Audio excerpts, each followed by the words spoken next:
ازاي احدد شغفي وابدا في تعلمه؟ انا زي في الاول زي معظم الناس كنت بقول بقى لو انا اكتشفت شغفي ده يا حياتي هتتغير بقى وهعمل حاجات عمرها ما تتعمل. في الحقيقه بقى لما دورت في الموضوع لقيت الفكره ابسط من كده بكتير جدا. اول خطوه عملتها هو ان قعدت مع نفسي كده لمده ربع ساعه كتبت فيها كل الحاجات اللي انا بحبها، الحاجات اللي انا لو عملتها بحس فيها بمتعه كده. لقيت بقى حاجات مثلا زي القراءه، زي الكتابه، زي المذاكره عموما. بعد كده برتب الحاجات دي حسب احساسي، وهي مش فارقه لان انا بحب الحاجات دي كلها. وقتها بقى كده حسيت ان يعني اكتر حاجة لو انا عملتها هكون مبسوط هي الكتابة. تاني خطوة بقى عملتها هو اني دورت بقى في الكتب وفي الكورسات عن ازاي اتعلم الكتابة.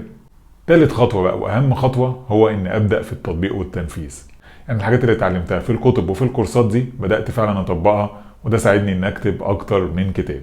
فلو انت عايز تعرف شغفك وتتعلمه، كل اللي عليك انك تبدأ اول خطوة، وهي انك تكتب اي حاجة بتحبها باستخدام الورقة والقلم.